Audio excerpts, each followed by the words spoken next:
नहीं जाएंगे सिनेमा देखने, हम जाएंगे चर्चा में। तो ठीक है आप उधर जाइए, हम इधर जाते हैं। तो जो गुरुवाना को मरने का डेट था आज, उस चर्चा में चल गए। आज जो गुरुवाना ऐसी चलती चल गए सिनेमा हॉल। देखिए सिनेमा हॉल में गए, उनको सोना का सिक्का मिला, पैर तक उनको सोना का सिक्का मिला। आज जे गुरुवाना महादेव की चर्चा करने जा रही थी, उनका गोड़ टूट गया।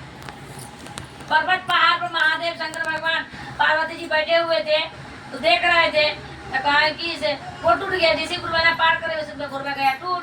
तो कहे कि पार्वती जी महादेव नहीं बताइए, तो आपको चर्चा में जो आ रही है उनको गोड़ तोड़ दिए हैं, सिनेमा देख रही हैं, पिक्चर देख रही हैं, उनका आप उनको आप सोना का सिक्का दिए, आपको जो काम करने जा रहे हैं उनको गोड़ तोड़ दिए। हटाइए ना पार्वती की, आप पूछना है, छोड़िए, ऐसा ऐसा होते रहता है, ऐसा तो होते रहता है। पार्वती जी का है, शंकर जी से कहा है, तो शंकर जी क्या कहा है पार्वती को, पार्वती छोड़िए ना, ऐसा तो होते रहता है। करना ही महादेव आज बताइए, आपको जो चर्चा में आ रहे थे उनको गोड़ तोड़ दिए, आज जो आपको चर्चा छोड़कर सिनेमा देखने गए उनको सोना का सिक्का दिए। हमको बताइए क्यों उनका गोड़ तोड़ दिए, आज उनका गोड़ तोड़ दिए, चर्चा में आ रही थी, उनका बेटा बेटी के कौन देखेगा। पार्वती जी संग महादेव से रिपीट करते गए, प्रश्न करते गए, लास्ट में महादेव कहे कि ठीक है ऐसा कोई बात है, सुनना चाहते हैं आप, तो हम सुनना चाहते, बताइए आपको जो चर्चा में आ रहे थे उनका गोड़ तोड़ दिए, आज जो सिनेमा देखने गए आपको चर्चा छोटों को सोना किसका क्यों दी, इसका प्रश्न महादेव आपको देना है। महादेव बहुत देर के बाद कहे ठीक है पार्वती आप सुनना चाहती हैं, तो कहे हाँ बताइए।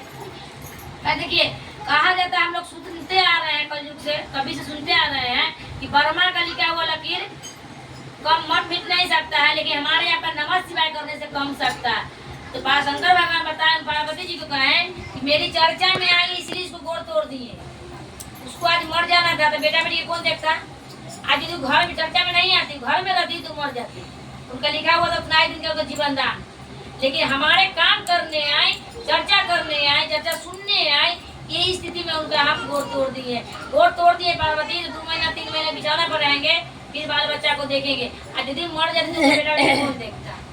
तो कहे महादेव तुमको सोना का सिक्का दिए, तो काम करते आ रहे तुमको सोना का सिक्का दिए, क्यों दिए कि चर्चा छोड़ के गए, उनको दिए सोना का सिक्का। इनका मरना था, उनको तो मरना नहीं था, इसलिए इसको सोना का सिक्का दिए। इनको मरना था इसीलिए इनको गोड़ तोड़ दिए। तो महादेव का देखिए शिव गुरु के दया कितना बड़ा है कि आज मेरा मौत हो जाएगा, लेकिन उनका यदि हम काम करते रहे, चलते रहे उनका चर्चा में, तो मेरा गोड़ हाथ टूट के 2 महीना 4 महीना बिछाना में रहेंगे, फिर भी बेटा बेटी को देख पाएंगे ना। वही हमारे महादेव में कितना बड़ा गुण है, देखिए। इसलिए कहा जाता है शिव गुरु से आए ज्ञान जीवन जीने की कला सिखाती है। शिव गुरु से आए ज्ञान जीवन जीने की कला सिखाती है। आज हम लोग को 15 अगस्त के दिन 15 तिरंगा झंडा फहराया जाता है। हमारे साहब भैया, साहब हरेंद्र भैया, नीलमानंद जी तिरंगा 3 को सूत्र देके हम लोग को लहराती है। आज हम लोग 3 को सूत्र नहीं लेते, साहब भैया के माध्यम से 3 सूत्र नहीं मिलता, हम लोग नीमतला साहब की सेवा नहीं आ पाते, नहीं आ पाते। तो कहा गया है बचा हुआ जीवन इन्हीं की सास करती है, अपना पतो करती है, अपना समय मिले ही नहीं है कि अपना काम छोड़ के, बाल बच्चा को छोड़ के महादेव को काम करना है, घर का भी काम करना है। समय मिले तो 5 मिनट मंदिर में जाइए, चर्चा में जाइए, और नहीं भी समय है, छोटा बच्चा है नहीं जा पा रहा है, मेरा पति गुरु भाई करे, मेरा पति करे कि नहीं जाना है, तो घर में लेकिन 3 को सूत्र कीजिए। पहला सूत्र में दया अपने लिए मांगिए, जैसे पति को बेटा को कहते मेरा बेटा जा रहा है, मेरा पति जा रहे हैं, वो साई गुरु का ये प्रेम से भाव होना चाहिए। किसी से कुछ मांगने जाएंगे तो प्रेम रहेगा तो ना मांगेंगे जी।